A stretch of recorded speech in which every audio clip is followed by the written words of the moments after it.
YCP అంటేనే అక్రమాలు, భూ కబ్జాలు, అవినీతి అన్నట్లుగా మారింది. గత కొన్ని రోజులుగా సాగుతున్న దర్యాప్తుల్లో ఒక్కొక్కరి బాగోతాలు వెలుగులోకి వస్తూ సంచలనం సృష్టిస్తున్నాయి.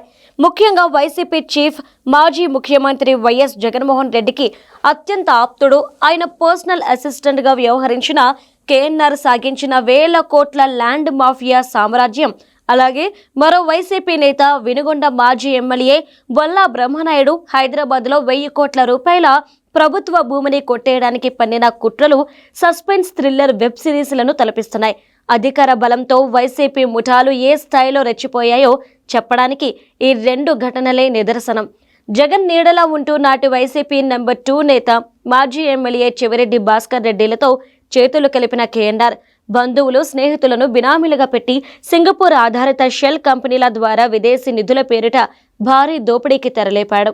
విశాఖపట్నం, మధురవాడ, భీమిలి పరిధిలో ఎన్సీసీ సంస్థకు చెందిన 100 కోట్ల రూపాయలు విలువైన భూములపై కన్నేసి తుపాకీతో బెదిరించి ఎకరా 100 కోట్ల రూపాయలు విలువైన 2.5 ఎకరాల ల్యాండ్ను అప్పనంగా కొట్టేశాడు.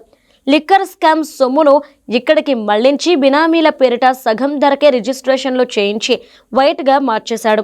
ఈ కేఎన్ఆర్ మాఫియా నెట్వర్క్ గన్ కల్చర్తో విజయవాడ రామవరప్పాడులో ఓ రియల్టర్ను బెదిరించి కోట్ల రూపాయలు విలువైన 5400 గజాల భూమిని లాక్కోవడమే కాకుండా తిరుపతి కేవీబీ పురం వద్ద హందీరాంజీ మఠం ప్రభుత్వ భూములను సైతం భార్య శశికళ పేరిట కారు చౌకగా కొట్టేసింది. ఈ స్కామ్ వెనుక ఉన్న అసలు సూత్రధారి కేఎన్ఆర్ అని సిట్ ఆధారాలతో సహా నిర్ధారించింది. ఇక వైసీపీ ల్యాండ్ మాఫియా దాహం తెలంగాణకు పాకింది. వినుగొండ వైసీపీ మాజీ ఎమ్మెల్యే బొల్లా బ్రహ్మనాయుడు హైదరాబాద్ గండిపేటలో 1500 కోట్ల రూపాయలు విలువైన ప్రభుత్వ పోరంబోకు భూమిని కొట్టేయడానికి నకిలీ జీవోల స్కామ్తో ప్లాన్ వేసి నార్సింగి పోలీసులకు రెడ్ హ్యాండెడ్గా దొరికిపోయాడు. తెలంగాణ ప్రభుత్వంలో నాకు మంత్రులు, కలెక్టర్లతో పరిచయాలున్నాయి, ఎలాంటి జీవో అయినా తిప్పిస్తా అంటూ నకిలీ పట్టాలు సృష్టించే ముఠాకు ఏకంగా 8 కోట్ల రూపాయలు చొప్పున ఓ బిజినెస్ మ్యాన్కు అమ్మి 70 కోట్ల రూపాయలు అడ్వాన్స్ తీసుకోవడానికి సిద్ధమయ్యాడు.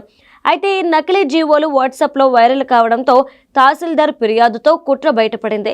కేసును సైబరాబాద్ ఈఓడబ్ల్యూకి బదిలీ చేయగా పోలీసులు బ్రహ్మనాయుడుతో పాటు 5గురిని అరెస్టు చేసి చంచల్గూడ జైలుకు తరలించారు.